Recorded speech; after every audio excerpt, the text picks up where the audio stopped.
Spectrum मास्टरचा नमस्कार सगळ्यांना. आपण आता बघतोय ते थर्मोडायनॅमिक्सचा 14 नंबरचा प्रॉब्लेम. हा डब्ल्यू मॅक्सचा प्रॉब्लेम आहे. काय आहे बघा, calculate the work done by 1.44 into 10⁻³ kg of oxygen as an ideal gas when it expands isothermally and reversibly from 8.5 meter cube to 17.5 meter cube at 30 Kelvin temperature. Atomic weight of oxygen दिलंय त्यांनी, आरची value दिली. आता हा problem solve करायचा असेल तर आपल्याला पहिला सुरुवात कुठून करावं लागेल, तर गिवन लिहावं लागेल. गिवन लिहिताना पहिल्यांदा त्यांनी दिलंय मास ऑफ ऑक्सिजन.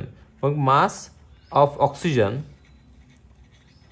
किती दिले त्यांनी, म्हणजेच O2चं मास दिले त्यांनी. किती आहे ते मास ऑफ ऑक्सिजन, तर 1.44 into 10⁻³ kg आहे. मग किलोग्रॅमचं कन्व्हर्जन ग्रॅममध्ये करायचं असेल तर त्याला 10⁻³ न मल्टिप्लाय करायचं, म्हणजेच 1000 न मल्टिप्लाय करायचं. मग किती येते, हा 10⁻³ निघून जाईल. 1.44 ग्रॅम ऑक्सिजन आपल्याकडे आहे. मग लागल्याच आपण नंबर ऑफ मोल्स पण काढून घेऊया. नंबर ऑफ मोल्सचा फॉर्म्युला आहे mass upon molar mass. Molar mass. मग मास किती आहे, तर मास आहे आपलं 1.44. मोलार मास किती आहे O2चं, तर 32. कसं काय 32, तर O2 आहे ना, एका ऑक्सिजनचं 16, दुसरं ऑक्सिजन 16, 16 दोन्ही 32. मग याचं सॉल्व्ह करायचं असेल तर आपल्याला काय करावं लागेल, याचा लॉग बघावा लागेल. मग लॉग बघायचा. मग 1.44चं लॉग किती येतोय, तर 0.1584 हा लॉग आला. डिव्हायडेशन असेल तर मायनस करतो. आणि 32चं लॉग किती येतोय, तर 1.5051 लॉग येतोय. ह्यांची मायनस करायचं. किती येते, तर 3356 पॉईंट.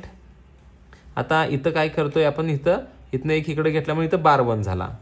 म्हणजे काय झालं की याच्यातून आपल्याला 11तून 5 गेले. 11तून 5 गेले, इथनं एक इकडे गेला.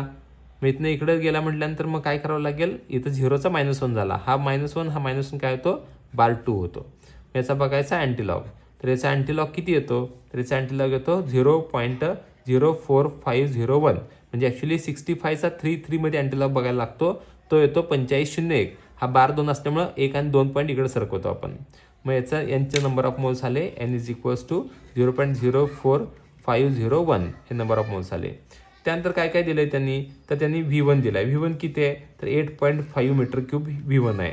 V2 किती आहे, 17.5 मीटर क्यूब V2 आहे. टेम्परेचर किती आहे, तर 308 केल्विन टेम्परेचर आहे. कधी पण लक्षात ठेवायचं, एक्सपान्शन असेल तर V1 छोटा असतो, V2 मोठा असतो. आता आपल्याला काय करायचं, टू फाइंड. काय फाइंड आउट करायचं, टू फाइंड आउट करायचं आपल्याला डब्ल्यू मॅक्स आपल्याला फाइंड आउट करायचं आहे. मग फॉर्म्युला कुठला वापरायचा आहे, तर डब्ल्यू मॅक्स = मायनस, एक्सपान्शनसाठी मायनस येणार 2.303 nRT log to the base 10 V2 upon V1. मग सगळ्या व्हॅल्यूज पुट करूया कॅल्क्युलेशनमध्ये. -2.303 यांची व्हॅल्यू किती आहे आपली, तर 0.04501. आर किती आहे, 8.314. परत अजून कोण आहे, टेम्परेचर किती आहे आपला, 308. परत log to the base 10 V2 किती आहे, V2 आहे आपला 17.5 17.5. आणि V1 किती आहे आपला 8.5. आता हे सॉल्व्ह करायचं आहे. हे सॉल्व्ह करताना पहिल्यांदा हे सॉल्व्ह करून घेऊया. हे सॉल्व्ह करून घ्यायचं असेल तर मग आपण काय करणार आहे, 17.5चा लॉग बघायचा. तर तो लॉग किती येतोय, आता मी ॲक्च्युली इथं जागा पाहिजे होती पण मी इथं वर करतो मी कॅल्क्युलेशन. 1.2430 हा 17.5चा लॉग आहे. मायनस 8.5चा लॉग किती येतोय, तर 0.9294 येतोय. ह्यांची वजाबाकी करायची आहे. किती येतोय, 0.3136 येतोय. आणि ॲक्च्युली ह्याचा अँटीलॉग बघून जे आन्सर येणार त्याचा लॉग परत बघावा लागतो. म्हणून काय करायचं, आपण अँटीलॉग बघून लॉग बघण्यापेक्षा मी सर्कल केलेली व्हॅल्यू आहे ना, ह्याची व्हॅल्यू डायरेक्ट इथं आलेली असते ही. त्यामुळे मग लिहिताना डायरेक्ट लिहून टाकायचं इथं -2.303 into 0.04501 into 8.314 into 308 into ही डायरेक्ट व्हॅल्यू घेऊन टाका 0.3136. आता काय करायचं, 1 2 3 4 5 ह्या 5 व्हॅल्यूज आहेत ना, ह्यांचे लॉग बघायचे आणि सम करायचे. आता सगळ्यांचे लॉग मी तुम्हाला सांगतोय. पहिला 2.303चा लॉग किती येतोय, 0.3623 3623 हे पार्टच करून टाकायचा.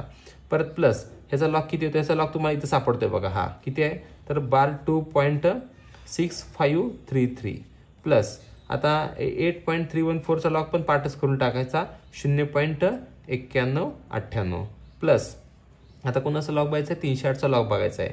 इथे 2.4886 4886 प्लस याचा लॉग बघायचा आहे. तुम्ही इथं कन्फ्यूज व्हायचं नाही, लॉग बघितलाय वगैरे, हे या व्हॅल्यूने याला मल्टिप्लाय करायचं ना तर ह्याचा लॉग बघावाच लागेल तुम्हाला. म्हणजे बार 1.4963 येतोय आणि या सगळ्यांची सम करायची.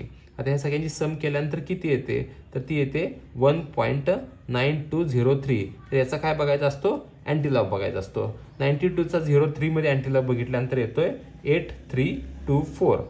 आता 8324 आला. मग आता 1 पॉईंट आहे म्हटल्यानंतर इथं एक बोट ठेवायचं, राईटला जायचं एक घरीकडं. म्हणजे किती आलं आपला आन्सर, तर W max is equals to minus 83.24 joule. हे तुमचा डब्ल्यू मॅक्सचा आन्सर आलं. आणि आपण आन्सर दिले 83.22 आलं, इथं 24 आलं. एवढं चालते. थँक्यू.